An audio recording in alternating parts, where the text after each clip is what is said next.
Assalamualaikum warahmatullahi wabarakatuh. Hari ini saya akan memaparkan aksi nyata modul 1.4 tentang menyebarkan pemahaman dan penerapan pengalaman budaya positif di SMP Negeri 1 Tutur. Saya Siti Nuraini, CGP Angkatan 11, Kabupaten Pasuruan.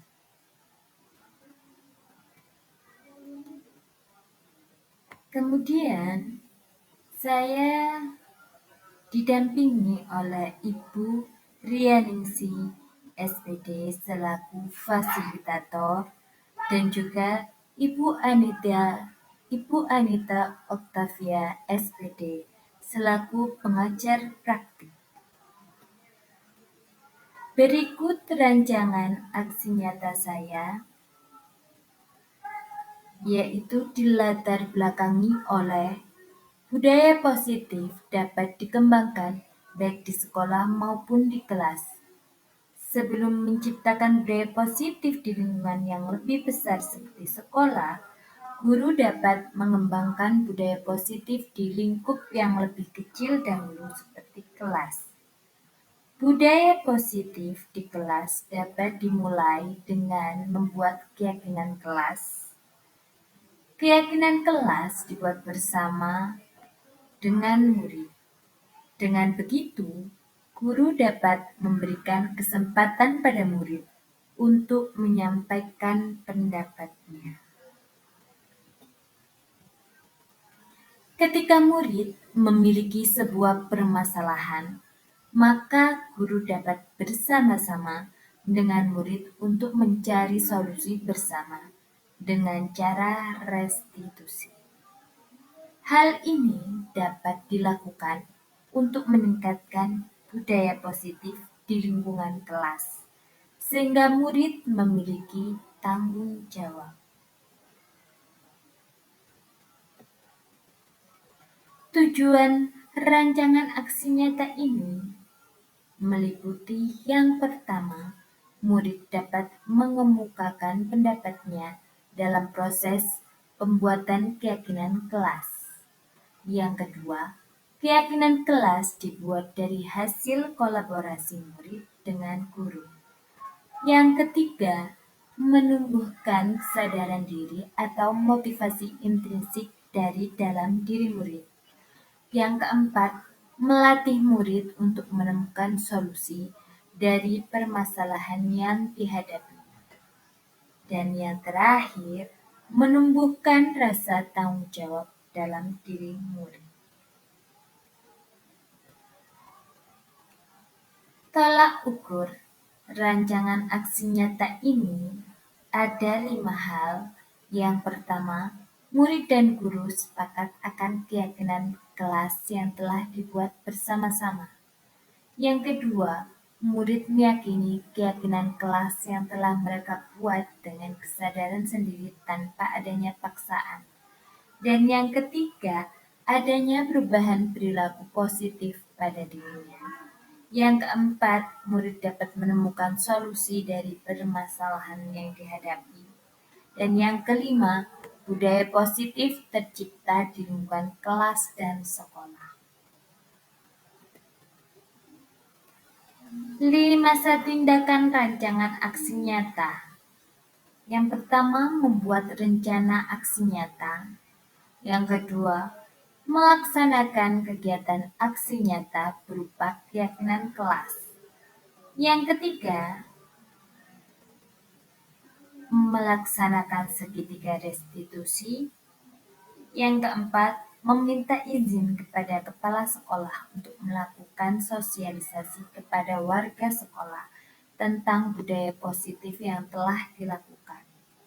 Dan yang kelima, melakukan sosialisasi kepada warga sekolah tentang budaya positif. Yang keenam, melaksanakan keyakinan kelas secara berkelanjutan. Dan yang ketujuh, melaksanakan segitiga restitusi ketika ada murid yang memiliki mohon maaf, melaksanakan segitiga restitusi ketika ada murid yang memiliki masalah. Nah, untuk poin sosialisasi kepada warga sekolah tentang budaya positif akan saya tampilkan dalam video di berikut ini. Selamat menyimak.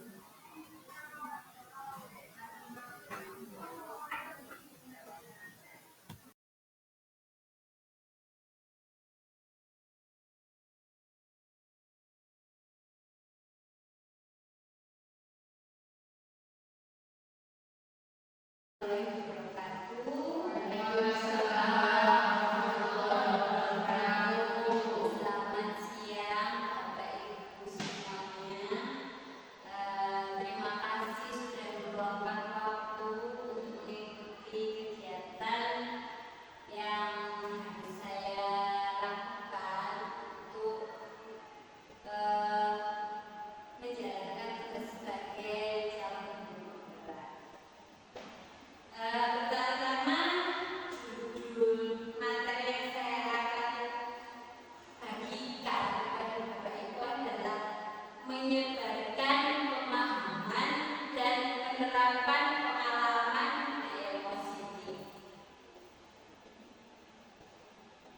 Tidak perlu pengenalan ya Bapak Ibu. Nah, di sini saya adalah JGB Angkatan 11 Kabupaten Pasuruan. Nah, sebelum ke materi, saya ingin berlalu terlebih dahulu. Ini kepada dia.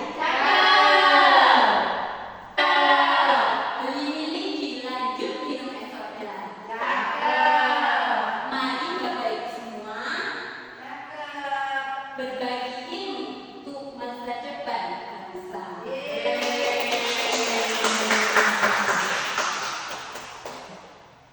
Kemudian materi yang akan saya bagikan dengan Bapak Ibu, mohon koreksi misalkan ada sesuatu yang mungkin dirasa kurang benar, kurang tepat seperti itu. Yang pertama adalah disiplin positif dan nilai-nilai kebajikan universal. Yang kedua, teori motivasi, hukuman dan penghargaan, restitusi. Yang ketiga adalah keyakinan kelas, kemudian doa dasar manusia dan dunia berkualitas, kemudian ada restitusi, 5 posisi kontrol kita sebagai guru, dan yang keenam adalah segitiga restitusi atau tahapan-tahapan kita dalam melakukan restitusi. Kemudian kita masuk kepada disiplin positif dan nilai-nilai kebajikan universal.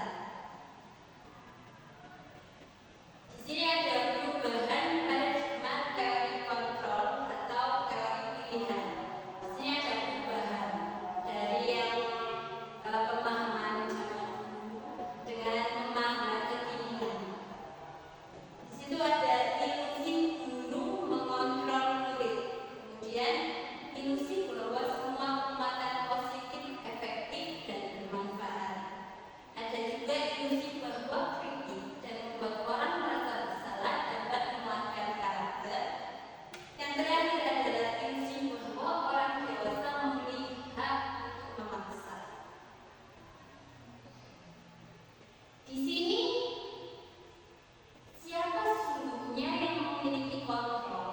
Di sini ada tabel, ada bagian stimulus respon, dan ada bagian teori kontrol atau pilihan.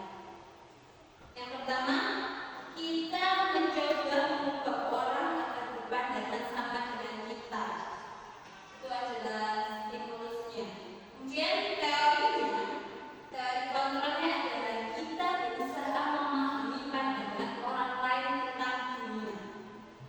Nah, kita tahu ya, people don't change itu kayak kata-kata yang sudah umum. Manusia itu tidak berubah.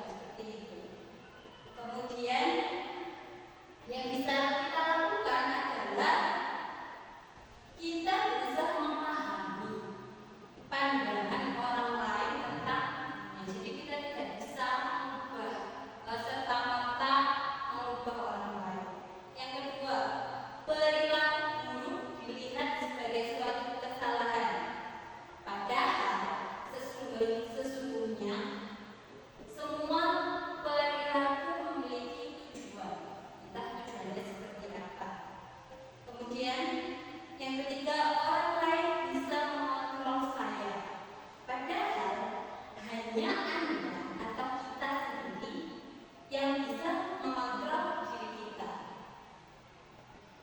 Saya bisa mengontrol orang lain, padahal kenyataannya adalah kita tidak bisa mengontrol orang lain.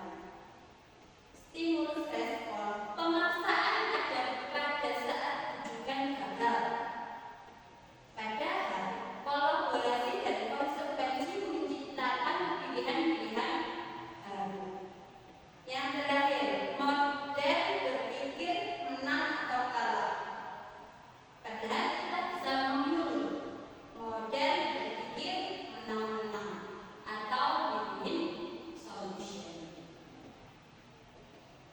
Selanjutnya, apakah makna disiplin? Tentunya kita sudah terbiasa mendengar kata disiplin, dan disiplin. Bahkan di sekolah ini juga tidak lepas kaitannya dengan disiplin.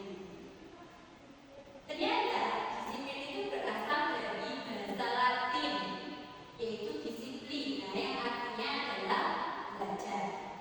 Kemudian makna asal dari kata ini berkonotasi dengan disiplin diri dari murid-murid Socrates dan Plato. Disiplin membuat diri orang membagi potensinya menuju sebuah tujuan, apa yang dia hargai. Kemudian, namun dalam budaya kita, makna disiplin telah berubah menjadi sesuatu yang dilakukan seseorang pada orang lain untuk mendapatkan kepatuhan. Kecenderungan umum adalah menghubungkan kata disiplin dengan ketidaknyamanan, bukan dengan apa yang kita hargai atau pencapaian suatu tujuan. Di sini disiplin diartikan sebagai sesuatu yang terlihat kaku dan mengekang, sehingga orang-orang itu mendengar kata disiplin itu sudah merasa, oh saya tidak nyaman, oh saya terpaksa seperti itu. Nah, selanjutnya nilai-nilai kebajikan universal. Nilai-nilai kebajikan adalah nilai-nilai kebaikan yang mana adalah sifat-sifat positif manusia yang merupakan tujuan dunia yang ingin dicapai setiap individu. Nilai-nilai tersebut bersifat universal dan lintas bahasa, suku bangsa, agama maupun latar belakang, karena sudah terlihat ada nilai universal. Nilai-nilai kebajikan universitas itu di pendidikan di Indonesia itu dirumuskan dalam profil pelajar Pancasila yang mana terdiri dari 5 komponen meliputi mandiri, kebenaran etis, kebinekaan global, bergotong royong, dan kreatif. Nah, kemudian teori motivasi hukuman, penghargaan, dan restitusi. Teori motivasi perilaku manusia. Yang pertama adalah motivasi eksternal, yaitu motivasi yang datangnya dari luar diri kita. Kemudian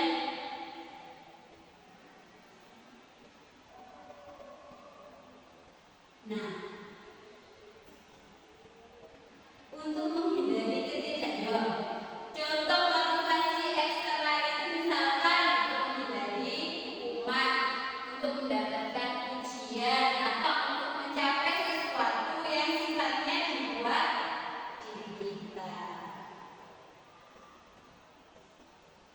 Kemudian merdeka menurut Ki Hajar Dewantara.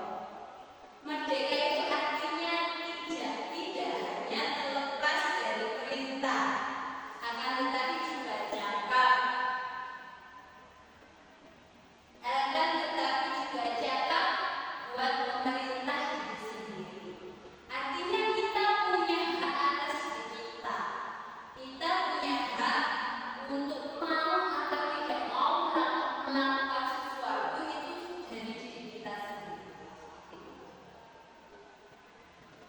Kemudian didukung oleh penghargaan. Seyogyanya penghargaan adalah sesuatu yang membuat kita senang atau membuat kita merasa menjadi bertumbuh. Nah, tapi ternyata penghargaan itu juga bisa menghukum. Manakala penghargaan ini kita memantikannya tidak tepat. Nah, kenapa? Di saat seperti apa kita bisa didukung oleh penghargaan? Yang pertama, ketika kita hanya memikirkan jangka pendek. Pengaruh jangka pendek dan jangka panjang. Penghargaan mendukung, penghargaan mengurangi ketepatan, penghargaan tidak efektif, penghargaan merusak hubungan. Contohnya apa? Saat misalnya kita di kelas, kemudian kita memberi reward kepada anak yang misalkan lebih cepat selesainya, maka ini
pucat ya, pakai skincare karena sesuai dengan usianya sendiri belum pantas untuk pakai makeup. Iya. Begitu Bu Aini mungkin. Iya.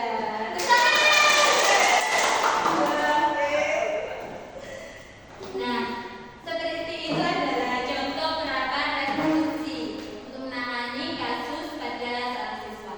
Jadi siswa itu tidak langsung dicat atau tidak langsung dicap kamu bersalah, tapi mereka dibimbing dan dituntun pertama-tama dengan memvalidasi dulu perasaan mereka, memvalidasi dulu, maksudnya menstabilkan identitasnya. Oh iya, saya itu kalau saya senang pakai make up, maksudnya mereka bisa datang, oh saya senang pakai make up, tujuannya apa? Yaitu untuk agar tidak dicat dan sebagainya. Kemudian kita tidak langsung menyalahkan, kita kuatkan dulu, kita validasi perasaannya. Nanti untuk kemudian anak itu akan bercerita, akan dengan sendirinya bercerita, oh seperti ini. Kemudian kita baru mengarahkan, apakah itu sesuai dengan kesepakatan sekolah atau kesepakatan kelas. Kemudian mereka dengan sendirinya akan berjalan mengikuti. Kemudian mereka dengan sendirinya juga kita tuntut untuk mencari solusi dari apa yang mereka permasalahkan. Seperti itu. Sehingga murid itu tidak langsung merasa dihakimi, merasa dizolimi, tapi mereka menuntun dirinya sendiri melalui Bapak Ibu guru untuk mencari solusi dari permasalahannya. Nah, kita masuk kembali lagi ke materi lanjutan, yaitu keyakinan kelas. Mengapa tidak peraturan saja? Mengapa harus keyakinan kelas? Nah, di sini ada beberapa pertanyaan. Mengapa kita memiliki peraturan harus menggunakan helm bila mengendarai kendaraan roda 2? Mengapa kita memiliki peraturan 3M menggunakan masker, mencuci tangan, dan menjaga jarak 1,5 meter? Mengapa kita memiliki peraturan harus datang tepat waktu pada saat mengikuti pelatihan? Untuk mendukung motivasi prinsip, kembali lagi ke nilai-nilai keyakinan lebih menggerakkan seseorang dibandingkan mengikuti serangkaian peraturan-peraturan. Nah, keyakinan ini intinya adalah keyakinan itu timbul dari diri sendiri. Motivasinya bukan motivasi internal, tapi motivasi motivasi internal, bukan motivasi eksternal.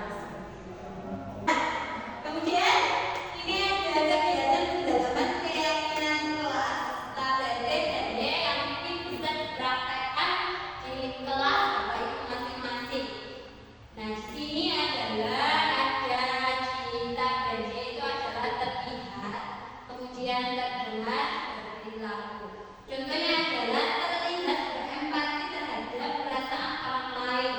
Kemudian kita mendengarnya dari anak ini adalah yuk saya bantu, berarti kan dia punya empati terhadap temannya. Kita bisa selesaikan ini bersama.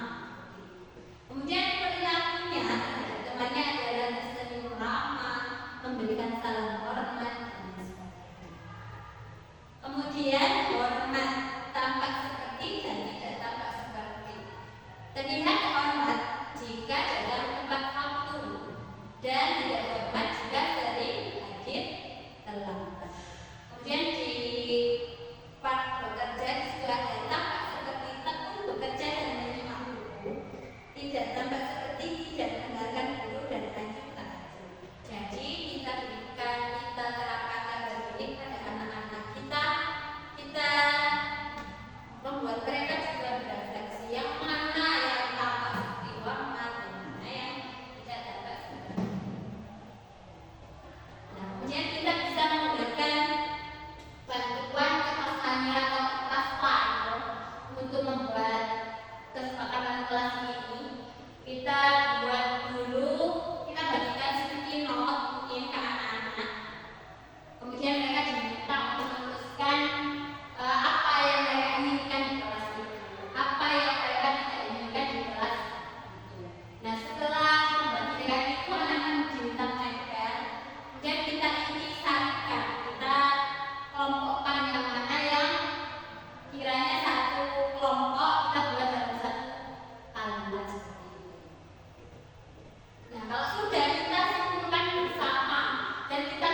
ya. Jadi karena kalau memang menjadi manajer tadi berarti kita tidak langsung menjudge anak gitu ya. Terus kan kemarin itu pengalaman saya adalah ketika malam-malamnya kemarin di kelas saya itu ada yang perempuan yang alkohol ya, jadi melukai dirinya sendiri. Nah itu memang kemarin itu saya bekerja sama dengan guru BK gitu. Jadi akhirnya keluar semua si anak ini akhirnya menceritakan kenapa dia begitu dan lain sebagainya. Memang kalau kita langsung menjudge atau langsung menghukum, maka kita tidak bisa menggali anak ini lebih dalam lagi gitu. Jadi memang menurut saya studi dari institusi ini sangat cocok untuk kita pelajari bersama karena memang bermanfaat baik bagi kita maupun bagi anak-anak kita. Ya, betul sekali. Nah, tiga institusi itu memang tujuannya seperti itu. Jadi kita tidak lantas menghakimi dan menghukum.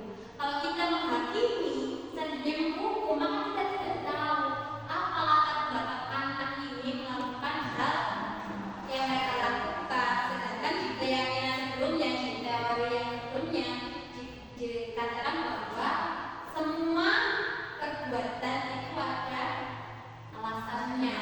Alasan ini yang perlu kita gali lebih jauh. Jangan sampai kita hanya sekedar menjudge atau mengecap melabeli anak dan menghukum tanpa tahu apa yang dialami anak. Banyak kan seperti itu. Di era yang kekinian ini marak sekali ayah yang tidak harmonis, kemudian mereka korban broken home, atau mereka yang kurang kasih sayang, mereka di rumah yang tidak mendapat kebebasan yang sewajarnya, mereka yang tertekan, itu kan bisa melakukan hal yang bisa jadi mungkin di luar nalar, tapi itu memang tidak. Itulah tugas sebagai ibu, supaya kita juga tidak lantas mengabaikan, tapi kita ikut bertumbuh bersama anak-anak kita mendampingi mereka.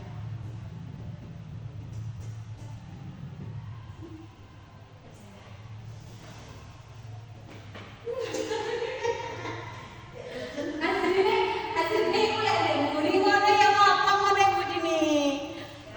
Loh, astagfirullah. Kebutuhan dasar manusia dan dunia berkualitas.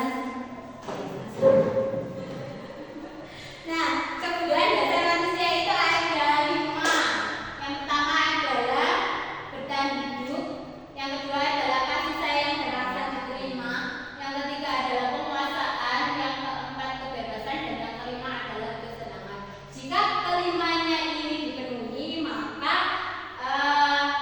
orang itu akan mencapai tujuannya, yaitu bahagia.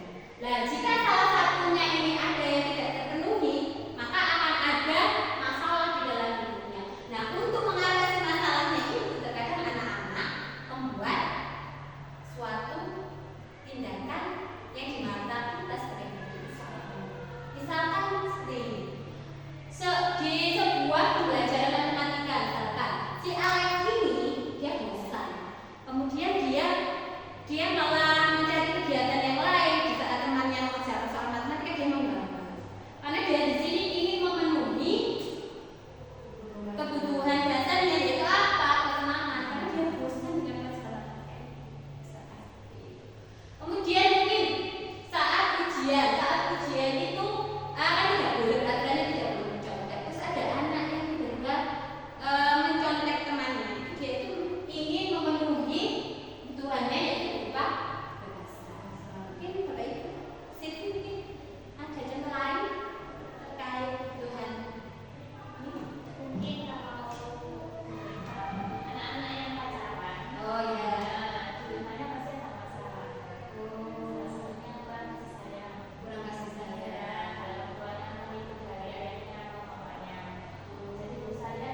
berbeda dari saat zaman kita saat masih sekolah. Mungkin karena zaman dulu kita lebih terpenuhi ya kebutuhan kasih sayangnya, meskipun dulu kan tidak ada gadget ya. Kita lanjutkan 5 posisi kontrol. Nah, ketika menjadi guru atau menjadi peran lain, ternyata ada 5 posisi kontrol yang bisa kita ambil. Yang pertama adalah posisi penghukum. Nah, kemudian yang kedua adalah membuat merasa bersalah. Yang ketiga adalah posisi sebagai teman. Yang keempat sebagai pemantau, dan yang terakhir adalah sebagai manajer. Jika menghukum, maka ciri-cirinya adalah guru itu cenderung menghardik, menunjuk-nunjuk, menyakiti, menyindir, membentak, seperti itu. Kalau membuat merasa bersalah, misalkan mengatakan dengan ibu kecewa dengan sikap kamu, sehingga ya murid yang di murid itu akan merespon dengan bersedih seperti itu. Kemudian kalau memposisikan diri sebagai teman, ini rentan, posisi yang rentan. Jika kita terlalu bebas, mungkin anak-anak akan lupa siapa kita, sehingga mereka mungkin akan cenderung kurang sopan atau meremehkan kita sebagai guru. Kemudian yang keempat adalah posisi pemantau. Sebagai pemantau ini biasanya begitu mengukur, oh kamu sudah di luar batas, oh kamu seperti ini ya, seperti itu. Kemudian sebagai manajer, nah posisi sebagai manajer ini kita berposisi sebagai orang yang tidak langsung mengecap seorang anak seperti ini atau seperti itu, bersalah atau seperti apa, tapi kita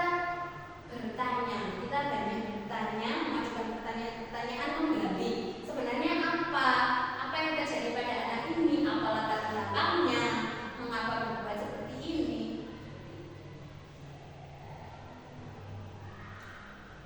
Nah, selanjutnya pernyataan.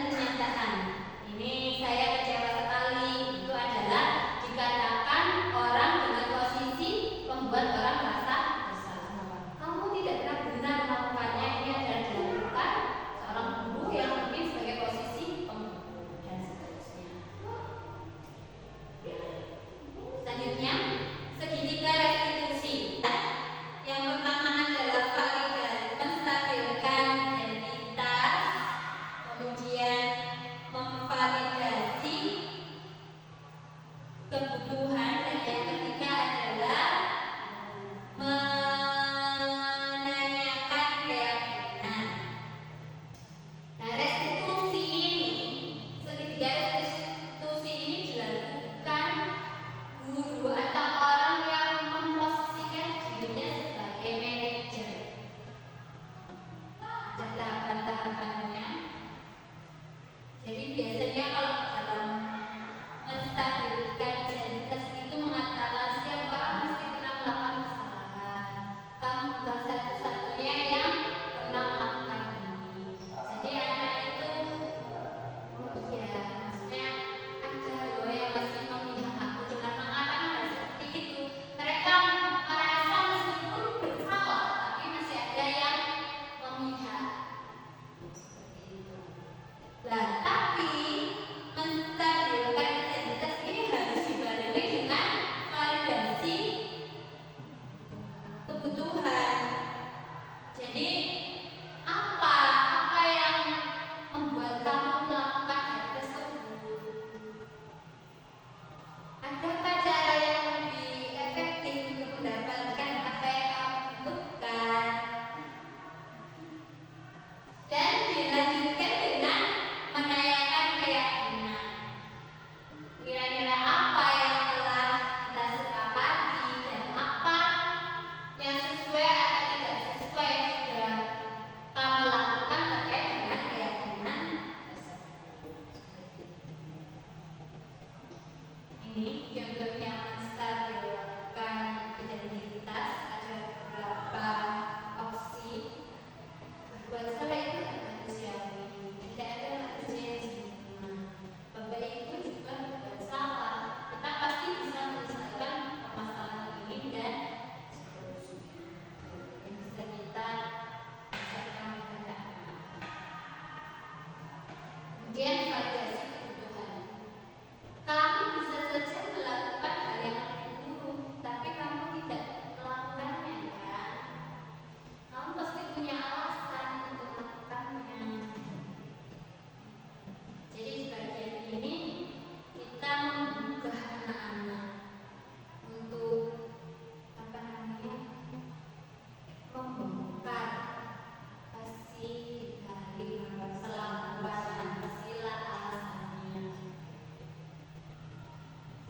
Kemudian yang terakhir adalah menanyakan keyakinan, yaitu keyakinan yang tentunya sudah dibuat sebelumnya.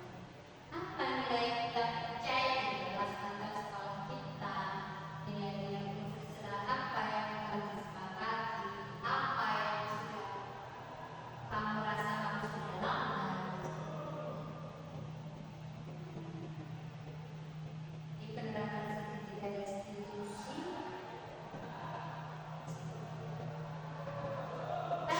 sampai di penghujung acara.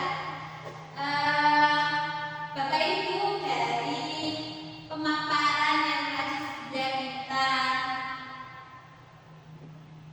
sampaikan, apakah ada pertanyaan yang ingin disampaikan?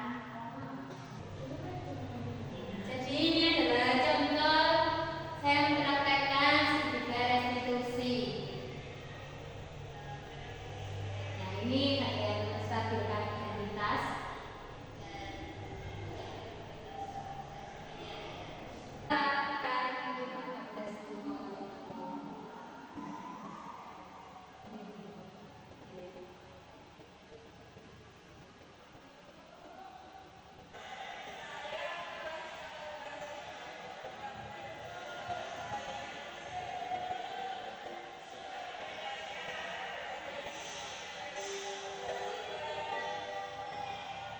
Nah, ini adalah salah satu testimoni dari peserta didik, di mana saya menerapkan sertifikat restitusi dalam menyelesaikan permasalahan mereka. Jadi mereka merasa lebih nyaman, lebih lega, dan merasa mereka, oh aku bisa memilih solusi yang aku inginkan untuk menembus kesalahan yang sudah dilakukan.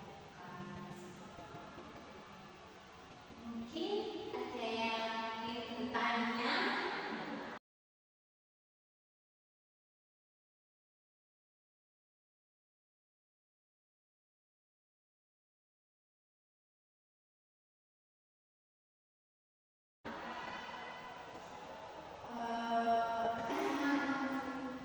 Saya boleh jadi mungkin memang kita harus memposisikan diri kita menjadi manajer tadi ya. Jadi karena kalau memang menjadi manajer tadi berarti kita tidak langsung menjadi anak gitu ya.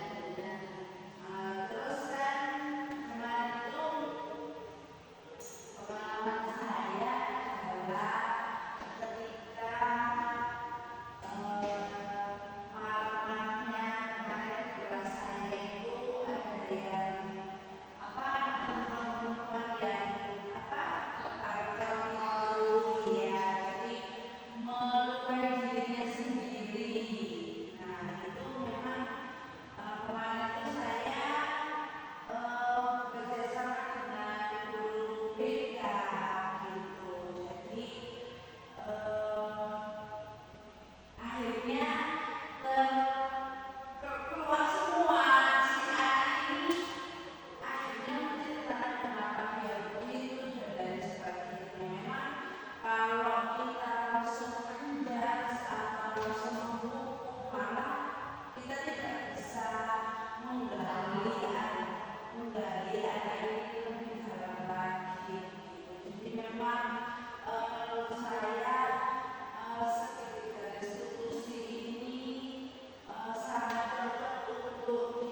mendapat laporan dari Pak Asari Guru Agama. Katanya kamu tidak mengerjakan tugasnya selama 2 hari. Iya. Kenapa nak melakukan hal itu? Karena di rumah saya sedang ada acara Bu. Kakak saya baru saja menikah, jadi saya nggak sempat untuk mengerjakan tugasnya. Jadi karena repot ya. Iya Bu. Kamu sadar nak kalau kamu sudah melanggar keyakinan kelas? Kira-kira keyakinan kelas mana yang kamu langgar? Tanggung jawab atas tugas yang diberikan Bu. Ya, benar. Serempet apapun kamu, harusnya kamu tetap mengerjakan tugas. Kemudian, apa yang akan kamu lakukan untuk bisa bertanggung jawab terhadap tugas asal ini? Saya akan memilih Pak Asari dan mengumpulkan tugasnya. Nah, untuk berapa lama kamu mengerjakan tugas itu? Jadi, Bu ini akan konfirmasi ke Pak Asari ya. Setelah apakah kamu benar mengumpulkan atau tidak ya. Dia jangan ketawa lagi ya nak. Sudah, boleh kembali.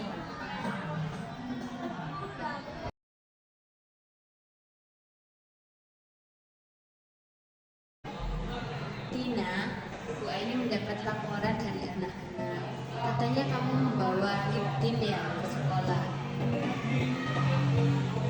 Memang lip tint itu membuat bibir kita cantik, warnanya menarik, dan menjadikan bibir lembab, tidak kering ya nak ya.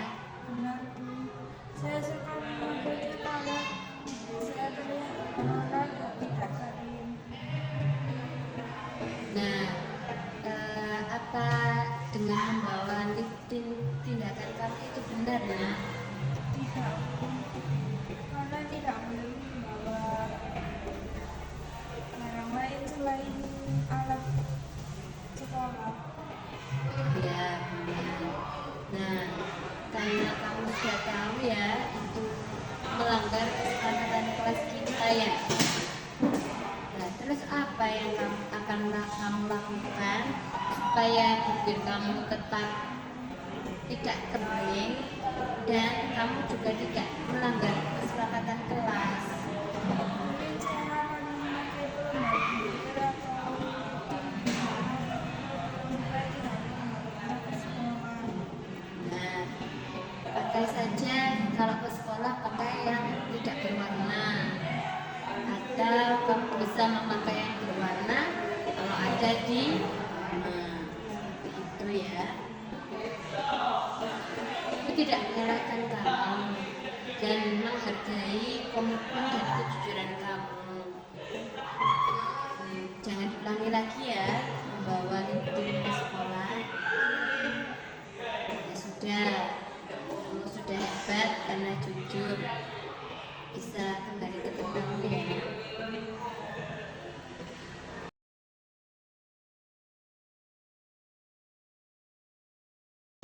Saya merasa senang karena sudah dibantu oleh Bu Aini untuk mencari solusi dari masalah saya tadi dan tidak dihukum oleh satu pihak.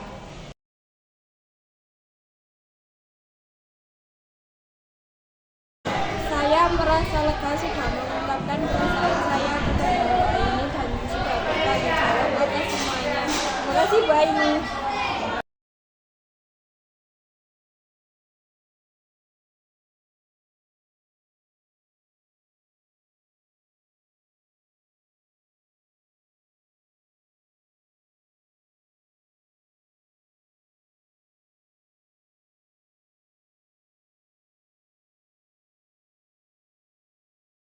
Assalamualaikum warahmatullahi wabarakatuh.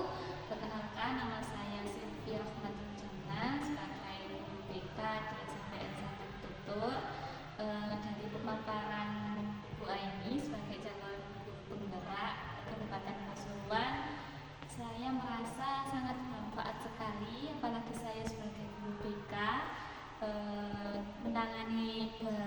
banyak masalah dengan siswa. Nah, seketika restitusi ini sangat bermanfaat, apalagi ketika konseling individu dengan berbagai siswa. Juga dapat membedakan antara peraturan, keyakinan, dan budaya positif yang sangat bermanfaat bagi siswa dan sebagai guru juga. Sekian dari saya, terima kasih banyak. Wassalamualaikum warahmatullahi wabarakatuh.